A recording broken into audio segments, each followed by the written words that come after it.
बात करते हैं भक्ति काल की ऐतिहासिक पृष्ठभूमि की। भक्ति काल का उद्भव जिन विशेष परिस्थितियों में हुआ है वह अपने आप में एक वैशिष्ट्यपूर्ण घटना है।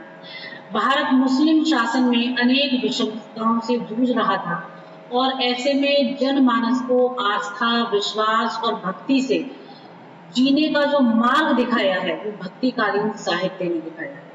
और इस काल में जो प्रवृत्तियां रही हैं उन्होंने इस काल के साहित्य को प्रबल करने में, उसको पोषकता प्रदान करने में, उसे पल्लवित पुष्पित करने में अपना एक अनूठा योगदान दिया है। तो मध्यकाल का जो पूर्ववर्ती समय है वो भक्ति काल के नाम से जाना जाता है। ये जो भक्ति काल है ये स्वर्ण युग के नाम से हिंदी साहित्य जगत में प्रसिद्धि को प्राप्त है। आचार्य रामचंद्र शुक्ल ने इस काल को संवत 1375 से 1700 तक का माना है और इस काल में जो पराजित हिंदू जाति का ध्यान है वो वीर भावनाओं से ईश्वरोपासना की ओर लग गया था, क्योंकि इससे पूर्व का जो काल है वो आदिकाल के रूप में सामने आता है और उसमें जितना साहित्य रचा गया है उसमें प्रायः वीर रस को प्रमुख स्थान प्राप्त हुआ है। तो मानो इस काल तक आते आते जो भावनाएं हैं वो परिवर्तित हुई हैं और व्यक्तियों का जो ध्यान है वो वीर भावना से बाहर निकलकर ईश्वर की उपासना में रम गया और जो उसके हृदय को किसी प्रकार का कोई सहारा, कोई अवलंब प्राप्त नहीं हो रहा था, जो अनेक प्रकार की विषमताओं से और सामाजिक परिवेश से जूझ रही थी मानवता, वो सब मानो ईश्वर की शरण को प्राप्त कर अपने आप को एक असीम आनंद की अनुभूति से जोड़ने में सक्षम हो सकी है। तो आदिकाल के अंतिम चरण में जब हिंदू राजा लगभग पराजित हो गए तो युग की धारा बदलने लगी। कवियों ने ईश्वर के प्रभाव और गुरु की महिमा का गायन प्रारंभ कर दिया।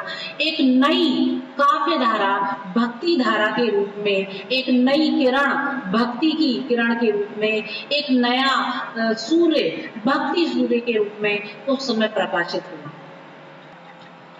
ऐतिहासिक परिस्थिति का प्रभाव आदिकाल की अशांति, लड़ाई झगड़े और राजनीतिक आंधी धीरे धीरे शांत होने लगी थी। लोगों को दम लेने का अवकाश मिला। राजपूत कवि शक्ति का लगभग ह्रास हो चुका था और जो ये काल था, इस काल में जो मुस्लिम साम्राज्य का क्रमिक उत्थान पतन दिखाई देता है वो परिलक्षित होने लगा था।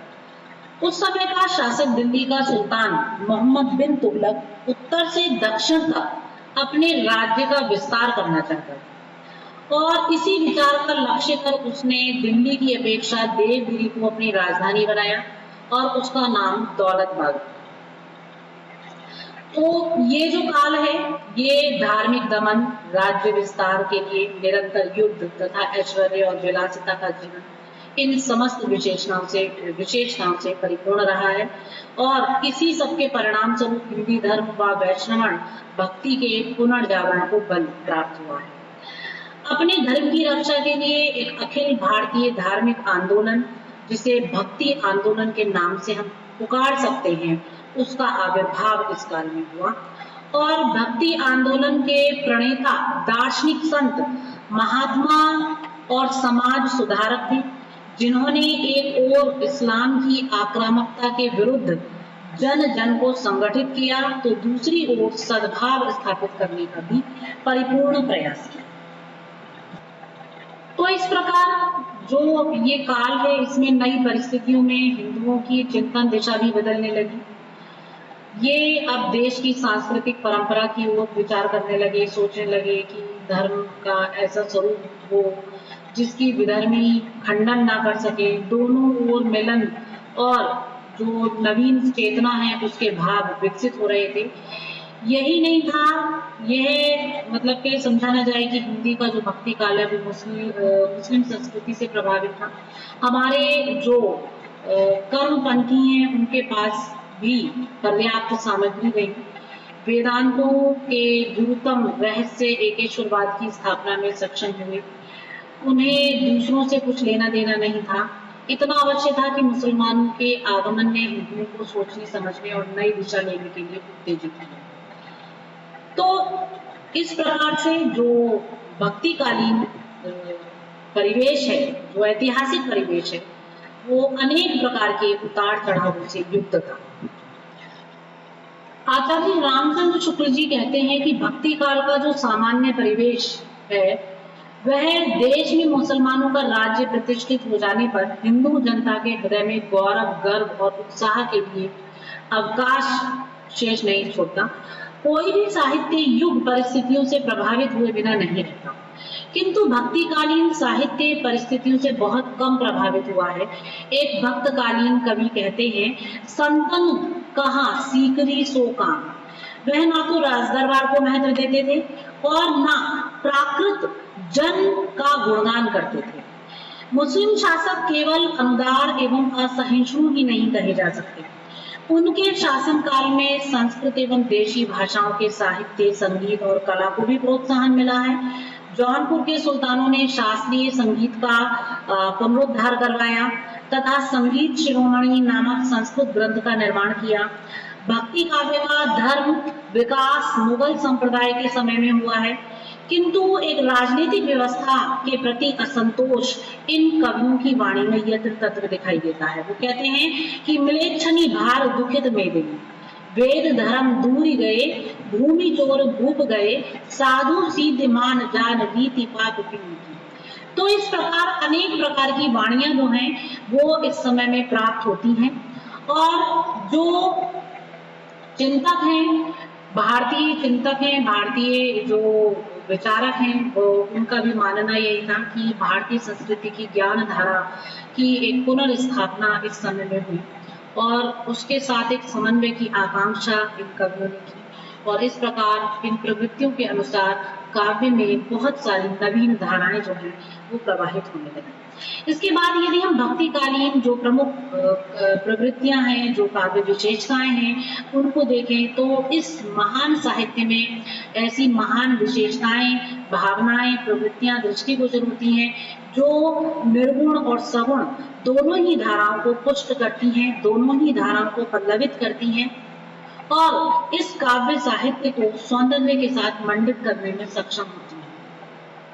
इस साहित्य में यदि हम देखें तो जो निर्गुण भक्ति धारा है, दोनों में निर्गुण भक्ति धारा जो है, उस निर्गुण भक्ति धारा में जो विभिन्न प्रकार की प्रवृत्तियां पाई जाती हैं वो अपने आप में ऐसा वैशिष्ट्य रखने वाली थी जिन्होंने इस काव्य को परिपुष्टि प्रदान की।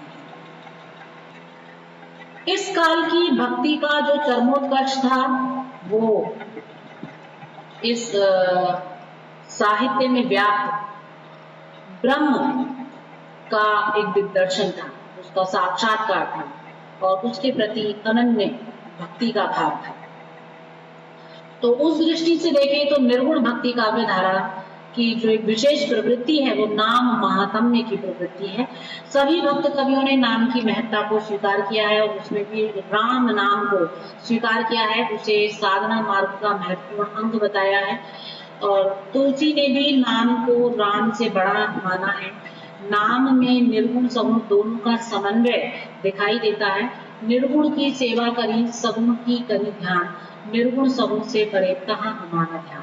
तो ये जो संतों की एक वाणी है, इस वाणी में स्पष्ट परिलक्षित होता है जो उन्होंने कहा है कि हमारा ध्यान तो इस नाम में व्याप्त निर्गुण और सगुण से परे उस परब्रह्म परमात्मा के प्रति अनन्य भक्ति और भाव है। तो ईश्वर चाहे निर्गुण हो या सगुण हो, उसे मानने वाले जो संत रहे हैं, चाहे वो निर्गुण थे या सगुण थे, लेकिन वह सब भक्त थे। सभी ने राम, कृष्ण, अल्लाह आदि के नाम का स्मरण करने की बात कही। तुलसी ने तो कलयुग में केवल राम नाम को आधार मानकर कलयुग केवल नाम आधारा ये कहा और संत कवियों ने राम और रहीम में कोई अंतर ही नहीं माना, परंतु कबीर के राम और तुलसी के राम में जो भिन्नता है वो स्पष्ट परिलक्षित होती है। तुलसी जी के जो राम हैं वो सगुण अवतारी राम हैं और जो कबीर दास जी के राम हैं वो परब्रह्म परमात्मा निराकार निरूप है। तो इस प्रकार नाम स्मरण का जो महत्व है, जो उसकी महत्ता है, वो भक्तिकालीन काव्य में हमें देखने के लिए मिलती है। दूसरी विशेषता है गुरु के प्रति भक्तों की आस्था।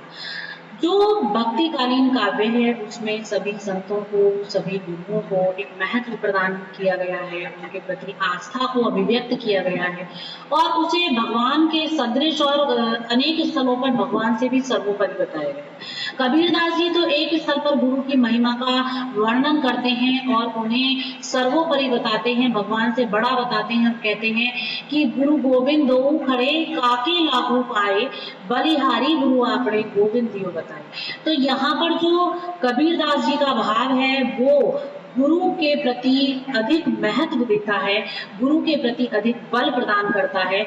उनका जो भाव है उसमें जो गुरु है वो ब्रह्म से भी सर्वोपरि है, क्योंकि ब्रह्म तक पहुंचने का रास्ता बताने वाला गुरु गोविंद है। बिना गुरु कहाँ ते पाऊं, दीजो ज्ञान हरि गुण गाऊं।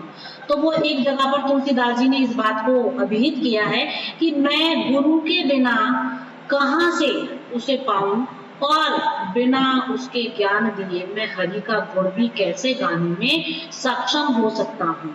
तो यहाँ पर जो भाव है वो गुरु के प्रति सर्वोत्तमता का भाव है, सर्वोपरि भावनाओं की अभिव्यक्ति का भाव है। तो इसी प्रकार से अनेक स्थलों पर कबीरदास जी, अन्य संत महात्माओं ने, चाहे वो रैदास है या गुरु नानक है, सभी ने गुरु की महिमा का बिल्कुल एक स्वर से उनकी महिमा का गुणगान किया है, बखान किया है। तुलसी हो या जाय सिंह हो या सूर हो, कबीर हो, कोई भी हो, सभी ने गुरु की महिमा का गुणगान किया है। भक्ति भावना का प्राधान्य, कवि अपने आराध्य के प्रति अनन्य भक्ति और प्रेम की भावना रखते हुए साधना के मार्ग पर चलते हैं, निर्गुण ईश्वर के उपासक होते हुए भी भक्ति को प्रधानता देते हैं। तो ये सारे तक पहुंचने के लिए जो स्वरूप उनको प्राप्त होता है, उसकी जो प्रवृत्ति जो उनमें आती है वो गुरु की महिमा के कारण ही आती है। बाकी भक्ति भावना का प्राधान्य इस काव्य की एक विशेषता रही है कि इस काव्य में भक्ति को सर्वोपरि माना गया है और कहा गया है कि हरि भक्ति जाने बिना बूढ़ी मुआ संसार, कि जब तक आप हरि की भक्ति को समझ ही नहीं सकते हैं तो जो मतलब कि कबीरदास कह रहे हैं कि भक्ति के बिना सारा संसार डूबा हुआ है, मरे हुए के समान है। इस काल में भक्ति की इतनी प्रधानता रही है कि एक स्थल पर सूरदास जी उद्धव से गोपियों से उद्धव के प्रति कहलवाते हैं कि बार बार यह वचन निवारो, भक्ति विरोधी ज्ञान त्याग। तो यहाँ पर जो उनकी भक्ति भावना है उसकी प्रबलता दिखाई गई है, क्योंकि जो उद्धव गोपियों के पास पहुंचे हैं वो उन्हें ज्ञान का संदेश देने के लिए पहुंचे हैं और उनको ये समझाने के लिए पहुंचे हैं कि जिस कृष्ण के लिए तुम निरंतर दिन रात रुदन करती हो, विलाप करती हो, वो कृष्ण तो परब्रह्म परमात्मा स्वरूप ज्योति के रूप में तुम्हारे हृदयों में वास करता है, तुम्हारी अंतरात्मा के रूप में तुम में बसा हुआ है। तो ज्ञान के द्वारा तुम उसको यदि निहारोगी, उसका साक्षात्कार करोगी, तो वो ब्रह्म जो है तुम्हें कण कण में व्याप्त दिखाई देगा। और जिसका खंडन करते हुए गोपियां जो भक्ति है उसको स्थापित करती हैं और उसमें वो सफल भी होती हैं। अंततः उद्धव स्वयं भक्ति के जो एक सरल सहज भाव है उसको समझने में सक्षम हो जाती हैं और जब वो वापस ब्रज से मथुरा लौटते हैं तो वो स्वयं भी कृष्ण भक्ति से सराबोर हो जाते हैं। तो यहाँ पर जो गोपियों का ये कथन है भक्ति विरोधी ज्ञान के हाथ, कि जो तुम्हारा ज्ञान है वो तो भक्ति विरोधी है, उसमें भक्ति तो कहीं है ही नहीं। तो इस प्रकार से जो ये शब्द आए हैं, जो पदावलियां ये हैं, वो भक्ति की जो प्रबल भावना उस समय प्रवाहित थी उसको स्पष्ट करते हुए प्रतीत होते हैं और उसका दिग्दर्शन करते हुए प्रतीत होते हैं। इसी प्रकार से तुलसीदास जी जो कि एक समन्वयवादी कवि रहे हैं, उन्होंने ज्ञान और भक्ति में किसी प्रकार का कोई भेद नहीं बतलाया है। वो कहते हैं ज्ञान ही भक्त ही नहीं कछु भेदा, उभय हर ही भव संभव भेदा, कि ज्ञान और भक्ति में किसी प्रकार का कोई भेद नहीं है।